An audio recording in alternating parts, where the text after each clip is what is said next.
We shall observe a 1-minute silence in respectful memory of those who died in the Grenfell Tower fire a year ago. I had been intending to invite all present to join us in that commemorative silence, but it has not proved necessary to do so because everybody is so minded. A minute's silence, colleagues.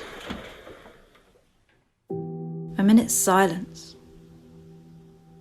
to remember those who screamed themselves hoarse while their vocal cords melted along with the bodies of their children and their children's children. A minute's silence to drown out the pleas of those left behind, homeless and destitute, still waiting after all this time, hoping to get rehoused rather than repatriated because you can't make a home out of the empty promises of sociopaths. Silence. But there was no silence that night. No silence in the boardrooms where their lives were calculated as excessive by criminals in Savile Row suits, profit and loss and corporate tax write-offs. No silence in the bills and laws passed by a government of millionaires, married to billionaires, slumlords making the rules that govern themselves. Do you not see any way in which that might not be a good idea? Silence. Conspicuous by its absence at an inquiry that seeks to lay the blame for their charred remains at the feet of those who wrote their names on their helmets in case they never came out. Where is the silence?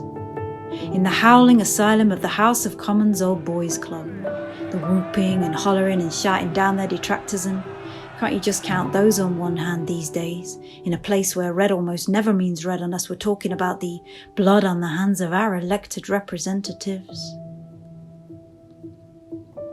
Where was their silence when they condemned people to their deaths for the heinous crime of being poor, or black, or Muslim, or an immigrant, and welcome to 1984, where the word refugee is being expunged from our lexicon?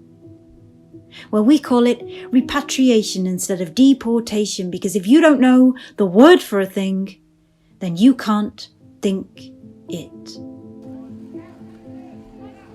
But there'll be no silence in hell, Prime Minister. And I don't even believe in God. But neither do you. Hypocrite, standing there, making excuses, saying you're sorry, pretending to be a Christian. When any Christian with an ounce of belief will be on their knees praying for redemption for the things that you've done. You want to hope there's no God. Because if there is, the fires that burn for you will be 1,000 times hotter than Grenfell.